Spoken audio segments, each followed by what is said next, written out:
기독론.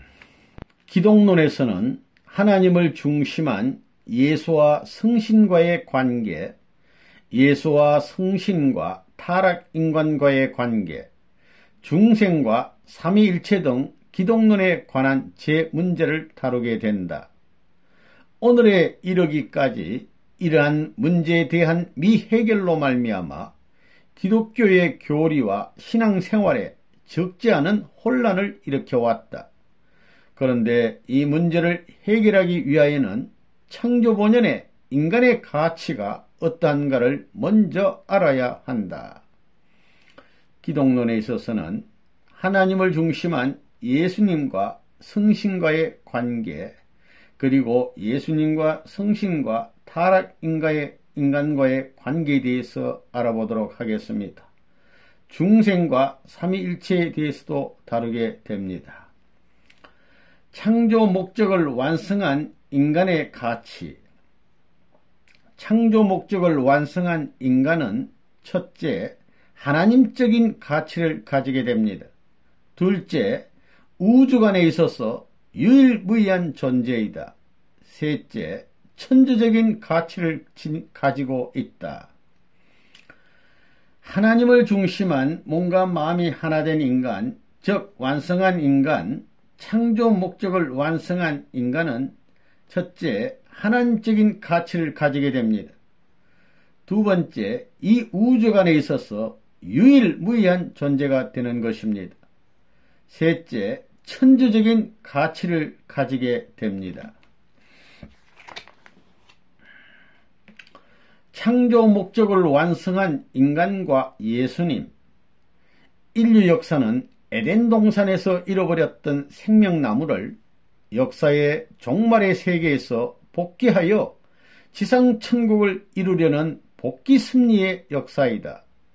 그러므로 창세기 3장 24절에 에덴 동산의 생명나무로 상징되어 있는 완성한 아담이나 요한계시록 22장 14절에 생명나무로 비유된 예수님은 창조 이상을 완성한 남성이라는 견지에서는 서로 다를 것이 없다.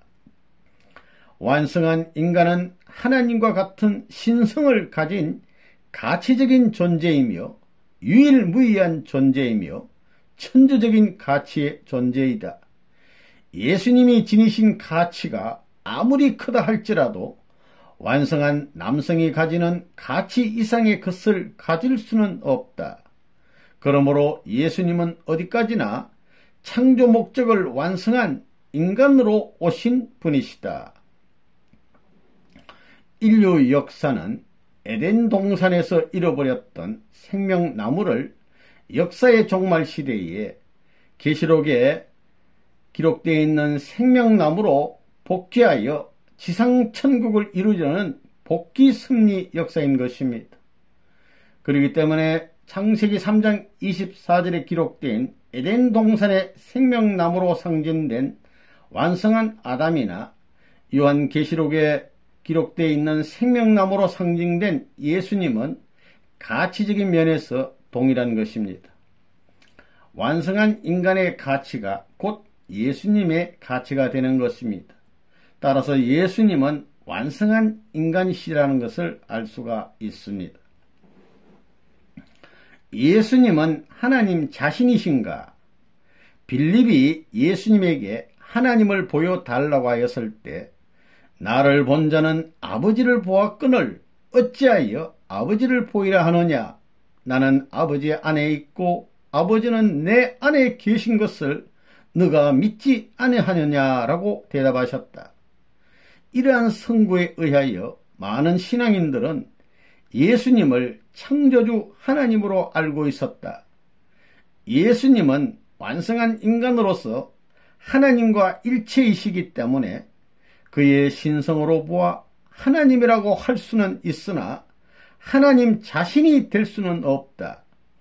몸을 제2의 마음이라고 할 수는 있으나 몸이 마음 그 자체가 아닌 것과 마찬가지로 예수님을 제2의 하나님이라고 할 수는 있으나 하나님 자신이 될 수는 없다. 예수님의 제자 빌립이 예수님께 하나님을 보여달라고 했습니다. 예수님께서 말씀하시기를 나를 본 자는 아버지를 보았거늘 어찌하여 아버지를 보이라 하느냐. 나는 아버지 안에 있고 아버지는 내 안에 계신 것을 너가 믿지 않느냐 라고 말씀하셨습니다. 예수님은 하나님과 심정적으로 일체된 분이었습니다. 따라서 예수님을 제2의 하나님이라고 할 수는 있으나 예수님이 곧 하나님 자신은 아닌 것입니다.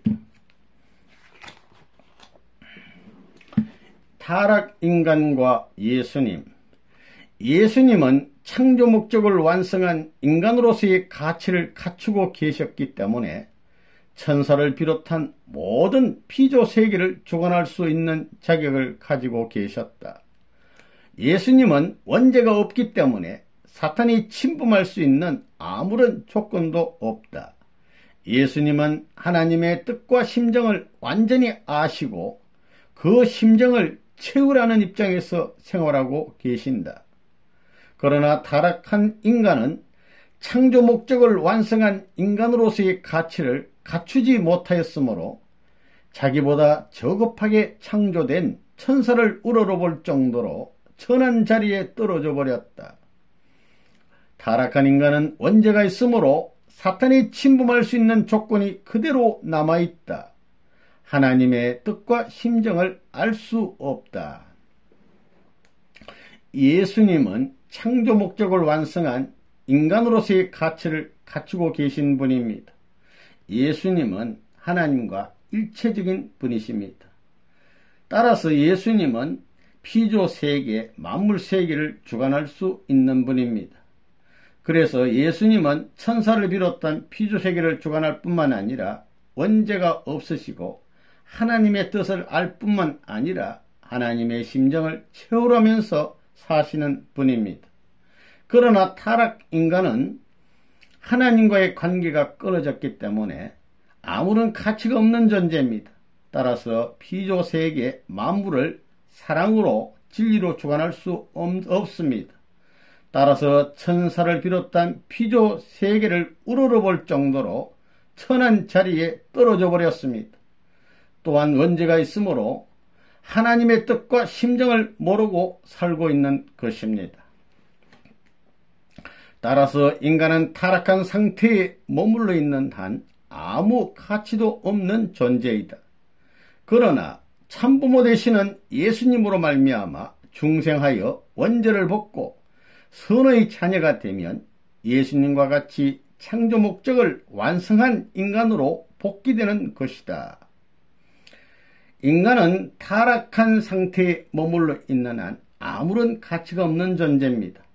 그러나 인류의 참부모가 되시는 예수님으로 말미암아 중생하여 원죄를 벗고 예수님을 닮아 예수님과 일치를 이루면은 완성한 인간이 될 수가 있습니다. 선의 자녀가 되어 하나님과 일체적인 삶을 살 수 있는 완성한 인간이 될 수가 있는 것입니다. 중생론, 중생의 사명으로 본 예수님과 성신. 예수님은 중생하지 아니하면 하나님 나라를 볼 수 없다고 말씀하셨다. 인간은 왜 중생해야 되는 것인가? 아담과 헤와가 타락하여 인류의 악의 부모가 되었기 때문에 악의 자녀를 번식하였다. 따라서 타락한 인간들은 원죄가 없는 선의 자녀로서 두 번 태어나야 한다. 예수님은 타락한 자녀들을 원죄가 없는 선의 자녀로 다시 낳아주시기 위하여 참 아버지로 오신 분이고 성신은 참 어머니로 오신 분이다. 예수님께서는 우리 인간이 중생하지 아니하면 하나님 나라를 볼 수 없다고 말씀하셨습니다. 아담과 헤와는 악한 부모, 악한 어머니가 되어서 인류의 악의 부모가 되었기 때문에 악의 자녀를 번식하고 말았습니다. 따라서 우리 타락한 인간들은 원죄가 없는 선의 자녀로 다시 두 번 태어나야 됩니다. 중생해야 됩니다. 우리를 인류를 중생시켜 주기 위해서 오신 참 아버님이 예수님이시고 참 어머니로 오신 분이 성신입니다. 예수님과 성신에 의해서 우리는 선의 자녀로 거듭나야 하는 것입니다.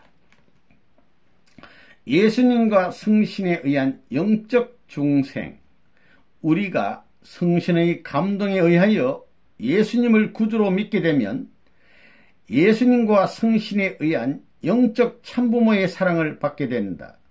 그러면 그를 믿는 성도들은 그 사랑으로 말미암아 새 생명이 주입되어 새로운 영적 자아로 중생하게 된다. 이것을 영적 중생이라고 한다. 성신에 의해서 감동을 받고 예수님을 구주로 믿게 되면은 우리 성도들은 영적인 예수님과 성신에 의해서 영적인 참부모의 사랑을 받음으로 말미암아 영적으로 거듭 태어나는 것입니다. 새 생명이 주입되는 것입니다. 새로운 영적 자아로 태어나는 것입니다. 이것을 영적 중생이라고 합니다. 삼위일체론, 하나님의 창조 목적을 이루기 위하여 예수님과 성신은 하나님을 중심한 사위기대를 이루어야 한다. 이때 예수님과 성신은 하나님을 중심하고 일체가 되는 것이니 이것이 곧 삼위일체다. 예수님과 성신은 하나님을 중심한 영적 삼위일체를 이룸으로써 영적 참부모의 사명만을 하시었다. 예수님은 영육 아울은 참부모가 되심으로써 타락 인간을 영육 아울러 중생케 하시어 원죄를 청산하고 실체적인 삼위일체가 되게 하시기 위하여 재림하시게 된다. 하나님의 창조 목적을 이루기 위해서는 예수님과 성신은 사위 기대를 이루어야 하는 것입니다. 하나님을 중심하고 예수님과 성신이 일체가 되어야 하는데 이것이 곧 삼위일체입니다. 예수님과 성신은 하나님을 중심하고 영적인 삼위일체를 이룸으로써 영적인 참부모의 사명만을 하셨습니다. 따라서 예수님은 영육 아울은 참부모가 되심으로써 타락 인간을 영육 아울러 중생케 해 주시기 위하여 그리고 원죄를 청산하고 실체적인 삼위일체가 되게 하시기 위하여 재림하시지 않을 수 없는 것입니다.